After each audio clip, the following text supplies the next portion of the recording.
Hi friends, welcome back to my channel. இன்னைக்கு ஒரு பெர்ஃபெக்ட்டான ஒரு பேக் நெக் ஒரு பொட்டிக் ஸ்டைலில் எப்படி நீட் அண்ட் ஃபினிஷிங்காக நம்ம வந்து ஸ்டிச் பண்ணுறதுன்றதை பார்க்கலாம். நான் வந்து ஒரு டைமண்ட் நெக் ஷேப் தான் நான் வந்து ட்ரா பண்ணியிருக்கேன்.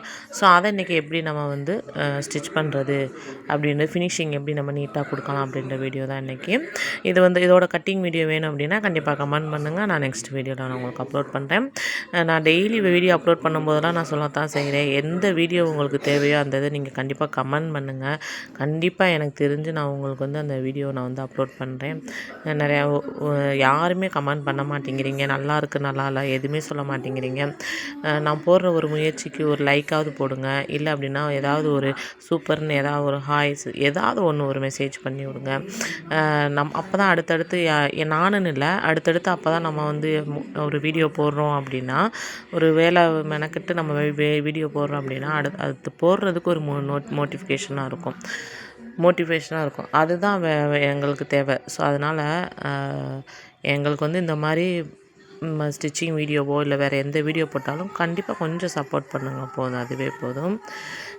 இப்போ வந்து பார்த்திங்கன்னா அந்த டைமண்ட் நெக் ஷேப்புக்கு நான் வந்து தையல் போட்டுட்டு அதை வந்து நான் ஃபஸ்ட்டு கட் பண்ணிக்கிறேன். கட் பண்ணும்போது இந்த மாதிரி ஒரு 1/4 இன்ச்சு அளவுக்கு நீங்கள் வந்து கிளாத் விட்டு கட் பண்ணுங்கள். ஏன்னா இது இந்த அளவுக்கு தான் விடணும் எல்லாத்துக்குமே நார்மலாக. அப்போ தான் நம்ம வந்து ரொட்டேட் பண்ணும்போது உள்ள கிளாத் வந்து செட் ஆகும்போது நல்லாயிருக்கும். நம்ம ரொம்ப எட்ஜில் ஸ்டிச் பண்ணிட்டோம் கட் பண்ணி அப்படின்னோம்னா பிரிஞ்சிடும் சீக்கிரமாக. இது வந்து ஒரு லினன் காட்டன் ஃபேப்ரிக்கு. ஸோ எந்த ஃபேப்ரிக்காக இருந்தாலும் இந்த மாதிரி ஒரு 1/2 இன்ச்சு அளவுக்கு நீங்கள் வந்து தையல் கிளாத் விட்டீங்க அப்படின்னா உங்களுக்கு நீட் அண்ட் ஃபினிஷிங்காக இருக்கும். இதில் வந்து சிசர் கட் பண்ணிக்கோங்க. அதே மாதிரி அந்த எட்ஜிலெலாம் கண்டிப்பாக சிசர் கட் பண்ணால் தான் நம்ம வரைஞ்சிருக்கிற அந்த நெக் ஷேப் வந்து கண்டிப்பாக நம்மளுக்கு கிடைக்கும். இப்போ பார்த்தீங்கன்னா இது முடிச்சுட்டு அப்படியே ரொட்டேட் பண்ணாமல் ஒரு பொட்டிக் ஸ்டைலில் எப்படி ஸ்டிச் பண்ணுவாங்க அப்படின்றதுக்காக தான் இந்த வீடியோ. இதுக்கு மேலே நம்ம வந்து தையல் போடணும். இந்த மாதிரி லைனிங் எடுத்து விட்டுட்டு தையல் போடுற வந்து கன்ஃபியூஷன் ஆகும். அதனால் நீங்கள் வந்து மெயின் பீஸில் தையல் வந்து போடக்கூடாது. நம்ம லைனிங் பீஸில் மட்டும்தான் அந்த தையல் இருக்கணும். அதே மாதிரி இப்போ ரவுண்ட் நெக்னால் நீங்கள் வந்து அந்த லைனிங்கை எடுத்து விட்டு தையல் போட்டே வருவீங்க. இது வந்து ஒரு டைமண்ட் நெக் ஷேப்னால அந்த எட்ஜுக்கிட்டேலாம் நம்ம எப்படி ரொட்டேட் பண்ணனா நம்ம ஸ்டிச் பண்ணிட்டு வரும்போதே கரெக்டாக அந்த ரொட்டேட் ஆயிருங்க, ஒன்றும் பிரச்சனையே இல்லை. அப்படி சப்போஸ் உங்களுக்கு கொஞ்சம் இதாக இருக்குது அப்படின்னா அதில் கிளாத்தை எடுத்து விட்டுட்டு நீங்கள் அப்படியே ஸ்டிச் பண்ணிக்கிட்டாலே போதும், வேறு ஒன்றுமே இல்லை.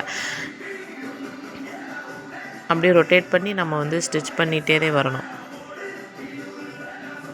தையல் வந்து மறக்காமல் நம்ம லைனிங் மேலே மட்டும்தாங்க போடணும். நம்ம மெயின் பீஸில் தையல் வரவே கூடாது, அதை பார்த்துக்கோங்க. இப்போ ஸ்டிச் பண்ணி முடிச்சுட்டு அப்படியே நீங்கள் வந்து ரொட்டேட் பண்ணிங்க அப்படின்னா அது அவ்வளோ அழகாக நம்மளுக்கு வந்து நெக் பீஸ் வந்து கிடைக்குங்க. இப்போ நான் காட்டுறேன் பாருங்கள். நான் லைட்டாக அந்த மெயின் பீஸை வந்து இப்போ எடுத்து உள்ளே வந்து லைனிங்கை செட் பண்ணிவிட்டு அந்த மெயின் பீஸை மேலே மட்டும் எடுத்து விட்ருக்கேன் பாருங்கள். அந்த நெக் ஷேப் வந்து நம்ம மார்க் பண்ணி ஸ்டிச் பண்ணது எவ்வளோ அழகாக நம்மளுக்கு வந்து ரொட்டேட் ஆகிருக்குன்னு பாருங்கள். இதுக்கு மேலே நீங்கள் என்ன பண்ணுறீங்க அப்படின்னா இப்போ வந்து இதுக்கு மேலே எங்களுக்கு தையல் வேண்டாம் அப்படின்றவங்க சில பேர் ஹெம்மிங் பண்ணி போடுவாங்க. இல்லை அப்படின்னா நம்ம அயன் பண்ணிட்டோம் அப்படின்னா அந்த ஷேப் வந்து அப்படியே இருக்கும். நம்ம கிளாத் வந்து லைனிங் வெளியில் தெரிகிறது அந்த மாதிரி எந்த மிஸ்டேக்குமே இருக்காது. லைனிங் நீங்கள் வந்து அயன் பண்ணிட்டீங்கன்னா இன்னும் சூப்பராக இருக்கும். இல்லை இதுக்கு மேலே தையல் போடணும் அப்படின்னா தையல் கண்டிப்பாக போடுங்க.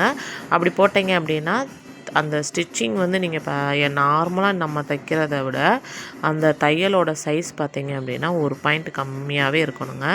அப்போ தான் அழகாக நீட்டாக கொஞ்சம் பெரிய பெரிய தையல் போட்டிங்க அப்படின்னா பார்க்க நீட்டாக இருக்காது.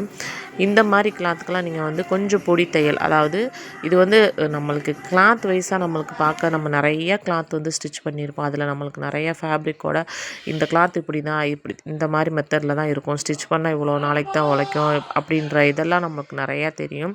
ஸோ அந்த மாதிரி பார்த்துட்டு நீங்கள் இது பண்ணிக்கோங்க, வேறு ஒன்றுமே இல்லை. இப்போ பாருங்கள் அந்த நெக் இவ்வளோ அழகாக இருக்குது, சூப்பராக இருக்குது. இதில் நீங்கள் வந்து ரோப் வச்சு ஸ்டிச் பண்ணாலும் சரி, இல்லை அப்படின்னா சாரியோட பீஸை வச்சு நீங்கள் வந்து டிசைன் கொடுத்தாலும் சரி. அவ்வளோதான் ஃப்ரெண்ட்ஸ். இந்த வீடியோ உங்களுக்கு வந்து பிடிச்சிருக்கும்னு நினைக்கிறேன். மீதியெல்லாம் நீங்கள் அப்படியே நம்ம எப்பயும் போல் பேக் சைடு ஸ்டிச் பண்ணுற மாதிரி டாட்டெல்லாம் பிடிச்சி நீங்கள் ஸ்டிச் பண்ணாலே போதும். இந்த மாதிரி மெத்தடை நீங்கள் யூஸ் பண்ணிவிட்டு பாருங்கள். நான் நெக்ஸ்ட் வீடியோவில் பார்க்குறேன்.